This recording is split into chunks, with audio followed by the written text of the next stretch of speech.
It's week 5 of the 2014 season, and this is your NEC Football Geico Google Hangout.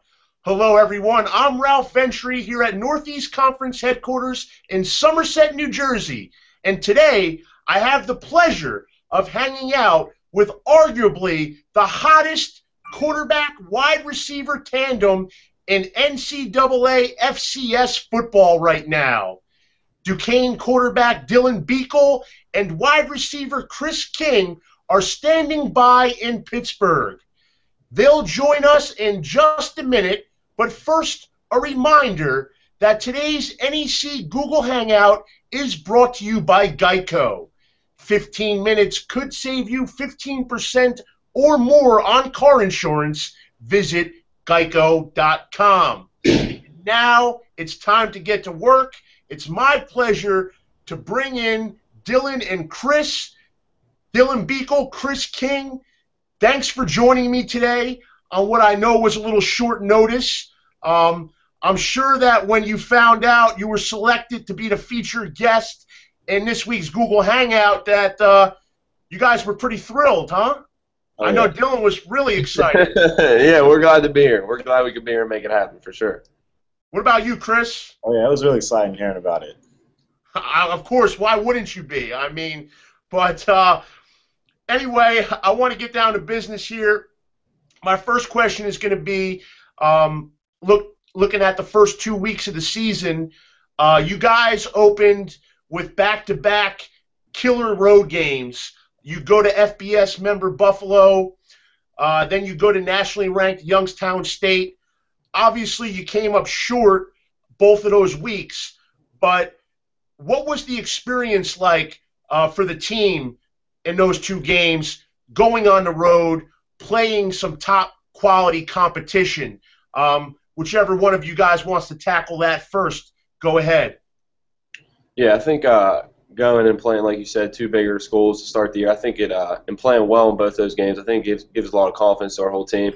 And especially the younger guys who haven't been in an environment like that. Like, we traveled to Youngstown last year, and we played pretty well offensively, but to be able to do it again this year, and we played well offensively again, and gave both teams 2 tough battles. So, it definitely gives us a lot of confidence going into conference play.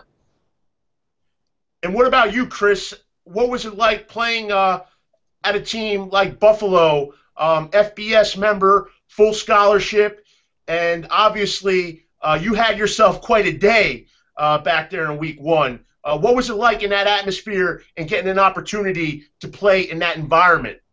Well, it was a little intimidating at first, but as the game progressed on, it shows that we can compete with any other teams. So it really just gave us a lot of confidence for that game and then just for the rest of the season to come. Now, I know the Dukes are 2-2. Of course, after those 2 tough road losses, you came back, you took care of business at home against Dayton, and then you took care of business against our old friend Monmouth, 30-21 this past weekend. So 2-2, but now you're in a bye week, and then you'll start back up again, one last non-conference game, and then into conference play. But take us through a bye week. What is a bye week like at this level? What activities does the team undertake in a bye week? Are there any differences from a bye week to a game week other than the obvious one that there's no game this Saturday? Right, yeah, we try to keep it here at Duquesne. We try to keep it business as usual. We try to keep the practice schedule pretty much the same. Maybe give the linemen maybe a few more breaks. Guys that are a little banged up, get them some rest, definitely, because we know how important health is down the stretch here for the NEC conference. So, practice schedule is pretty much the same. We got meetings, different things like that, but maybe getting the younger guys a few more reps here and there, and maybe taking it a little bit easier in terms of the guys we have banged up.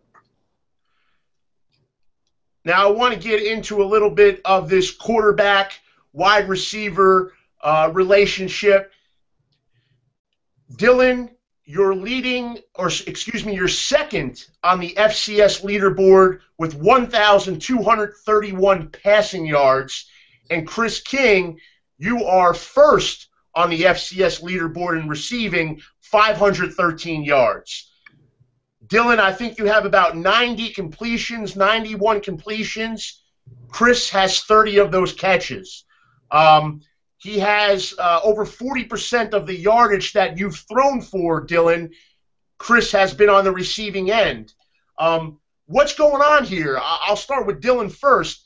Is it just that you like Chris better than the rest of your teammates, or is he always open, or how are you hooking up with him so frequently this season? Well, first off, he's a heck of a player, and anytime you got a guy on the outside that, like you said, he seems to be always open. So, that makes my job a heck of a lot easier. Like you said, at the start of the year, he's had a great start so far.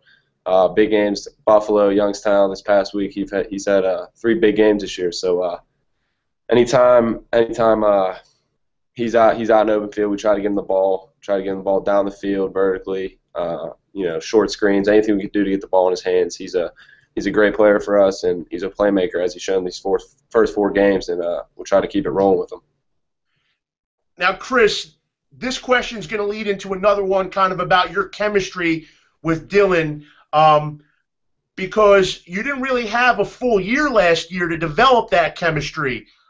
Dillon, of course, started all of the games in his rookie season. He was a finalist for the Jerry Rice Award, which goes to the top rookie player in FCS. But you start the season as a main target for Dillon. You had back-to-back 100-yard receiving games, but then you go down with this injury, and it kind of derails the rest of your sophomore season at Duquesne.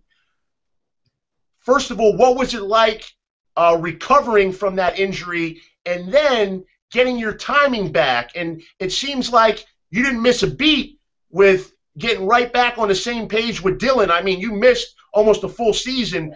Did you guys do a lot of work together in the off season during training camp? Yeah, we did a lot of work in the summer because I'd be up here in the summer, and he lives pretty much near campus. So we would work out, throw routes, and everything like every day during the summer.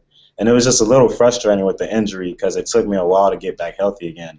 So that was really my first time back being full go, was in the summer for the workouts. Well, now just take us back to the beginning of last year when you did start the season. You were on the field, and you had a couple of big games. I believe one was against Youngstown, and I think the other may have been West Liberty. But you had a 10-catch day. What was it? Obviously, there was some kind of connection or chemistry between you and Dillon right from the start. I mean, rookie quarterback, sophomore receiver, and you were making big plays right away. What allowed for that? I think it's really just our chemistry on and off the field, really, because we came in same recruiting class, and he was really like the first player I met on my visit, and so it just set up from there. And then on the field, it just translates. Now, do you guys hang out at all off the field? I know in season you're probably around each other a lot, a lot of team functions, but, if you're just walking back to the dorm, or do you go grab something to eat together? Dillon, talk about your relationship with Chris, and not only Chris, but your receivers. Do you try to have a good rapport with them, not only on the field, but outside of football?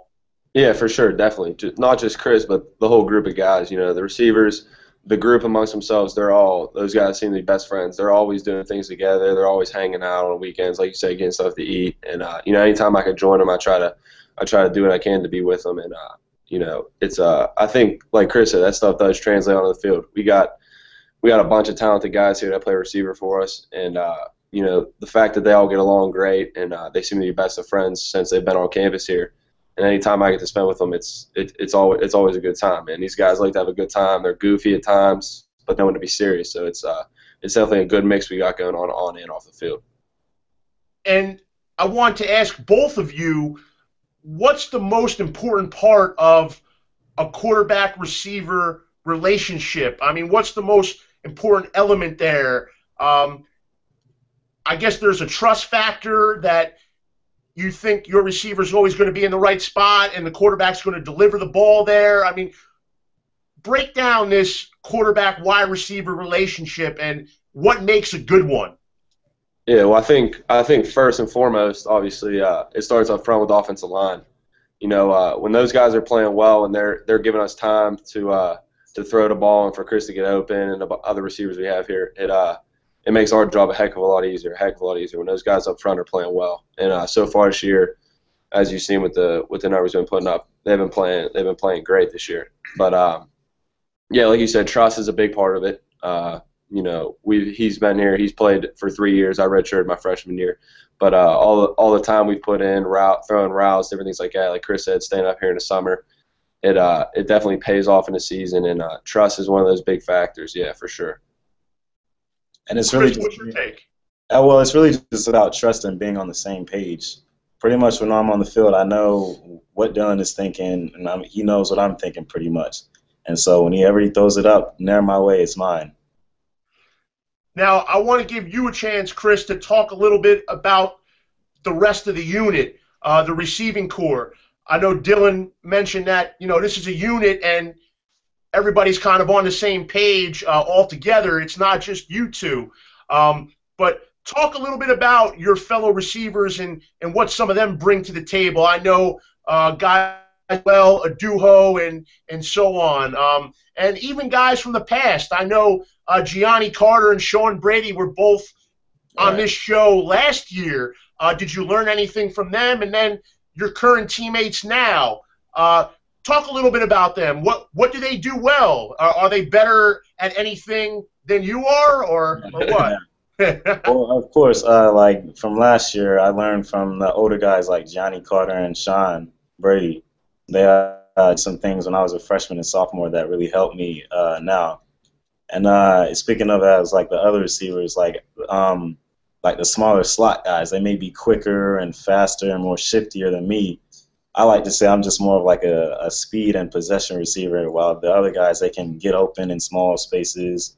And then you have the even bigger receivers like Noel that can really just be big out there, just be a big receiver out there. So we all work together. We all have different talents and traits that make us even better as a unit. So, Dillon, would you say that this is a group of receivers that complements one another, different types, different styles, and they all do different things well?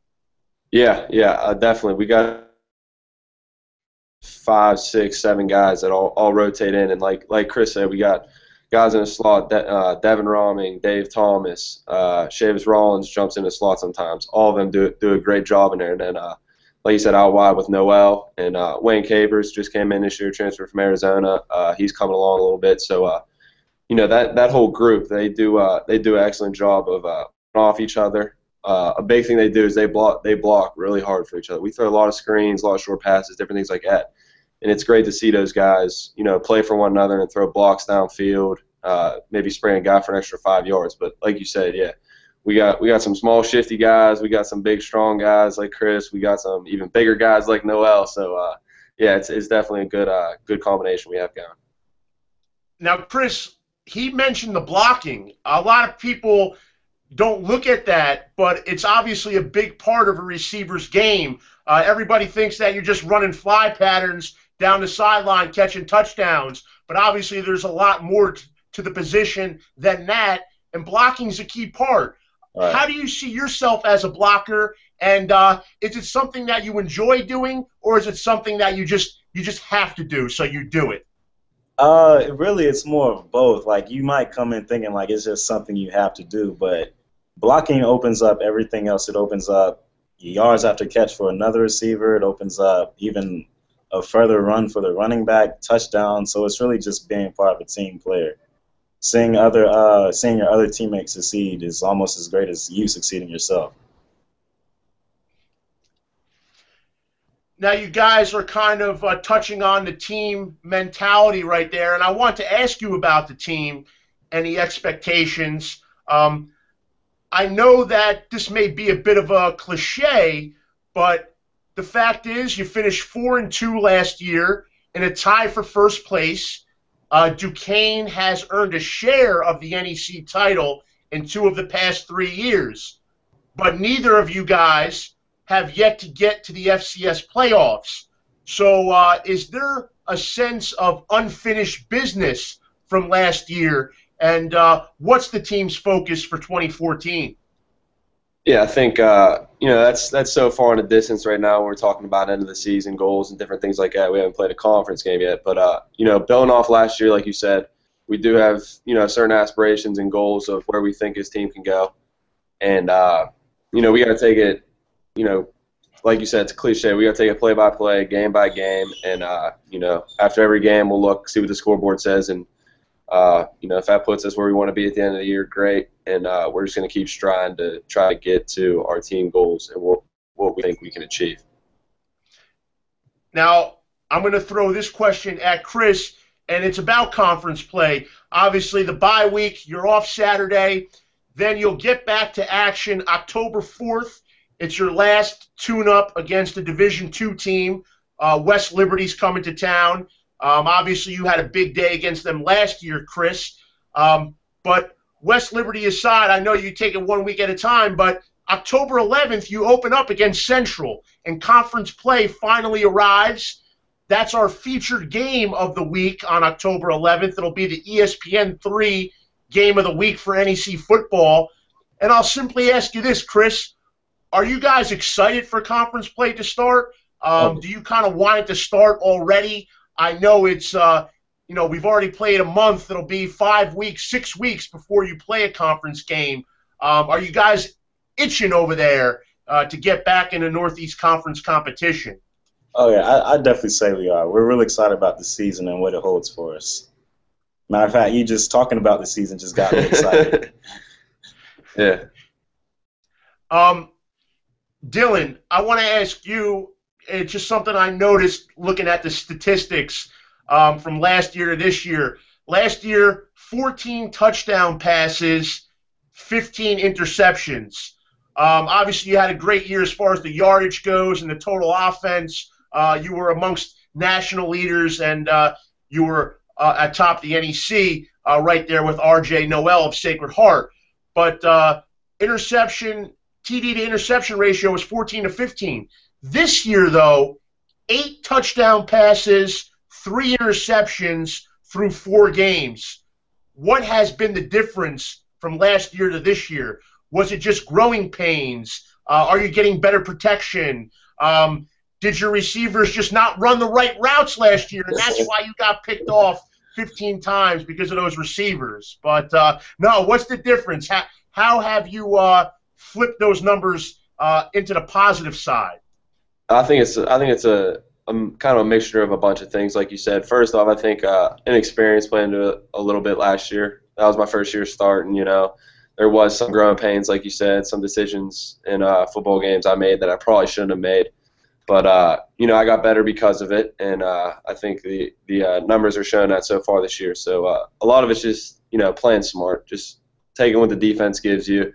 Hopefully the offensive line will give you enough time to let guys like Chris and the receivers we have get open, different things like that. So a lot of it was a little bit of inexperience, but I think coming into this year, we're definitely valuing the football more, and that's reflected by the numbers. Just a couple more items before I let you guys go. I know you have a practice to get to. I want to ask about basketball, actually, because I know Dillon was a high school basketball player out there in western Pennsylvania. But, Chris, did you play basketball at all? Because I know you went to DeMatha High School, which is perennially a hoops powerhouse. Were you on the basketball team at DeMatha? No, I was not. I wasn't good enough. Okay. And what about you, Dillon? What about your basketball career? Yeah, I went to Marthor High School, and I graduated in 2012, obviously. And my junior and senior year, we played for the state championship both years. So I was a starter on a team. We had a pretty good team. We made a pretty good run there for 2 years. So yeah, basketball is definitely part of our past. Yeah. What about the future? If Coach Ferry over there at Duquesne, it's the winter time, he needs another body in practice. I don't know if Coach Schmidt will let you go over there, but you think you can hang with those guys on Duquesne basketball team? I don't know. I think if Coach Ferry's looking for me, they're in more trouble than if I'm out there, something's not going right. But I don't know if Coach Schmidt will let that one pass anyway. But we'll let them guys handle the hoops. We'll try to stick to football. All right, and just one more final question, football-related question. From speaking with you guys for the past few minutes, it's obvious you're team-oriented. It's obvious there's a lot more we and less me, so to speak. But the fact is, I know you guys go on the internet. I know you guys look on Twitter or something, and you see your names at the top of these FCS national leaderboards. Does that mean anything to you? I think for me right now, it doesn't mean much. We're only 4 games into this thing. A lot of teams, they might not be showing everything they got till conference play or different things like that. So, we're 4 games in. We're happy with the production as offense as we had as a whole. We've been playing really well offensively from the line, the running backs. We've been running the ball a lot better these last couple of weeks. The receivers, they've done an unbelievable job this year, and I think just as a whole, the whole offense, coaching staff included, they've done a great job these first 4 weeks. And this isn't where we don't want to be at the top through 4 weeks. We want to be there at the end of the year, and we want our, like you said, being a team player. We want the record of the team to reflect that, and that's how I feel about it. And what about you, Chris? I know it's only 4 weeks, but you've been the receiving leader for each of the first 4 weeks. After every week, you've been at the top of the charts. Is that kind of just something on the side, nothing that you're really focused on? Oh well, I mean, it's just a product of how you play the game. But I mean, I'm pleased but not satisfied. I'd like to stay there through the whole season if that's possible. That's the main goal. Absolutely. So let's wrap it up with this question then. What do you two and the team, what do you have to do to continue to produce at this level, and what can you do to maybe even take you up another notch once conference play starts? I think to continue the play of where we've been and different things like that with the offense, I think we just gotta stick with the course of playing. Chris made some big plays along with other guys at the start of this year, and it's not something crazy we've called or anything like that. It's just kind of us sticking to the plan, doing what the coaches are asking of us, making the right reads is the big aspect for both of us. So, if we keep the course, as scheduled, and keep making the reads, like I said, and different things like that, the big plays will find us, and that's pretty much all it's about right there. What about you, Chris? What's your take? What do the Dukes have to do to keep the good times rolling?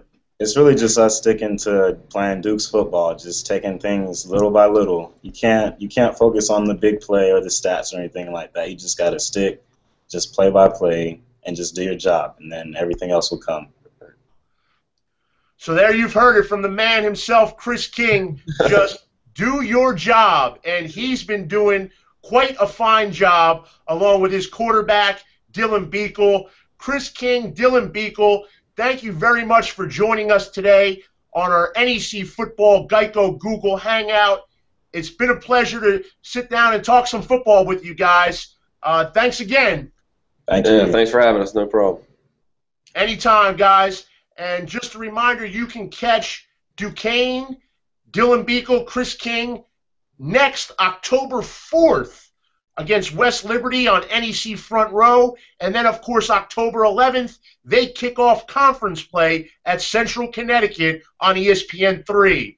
So for Dillon Buechel and Chris King, I'm Ralph Ventre. Thank you for watching our Week 5 NEC Football Geico Google Hangout. Until next week.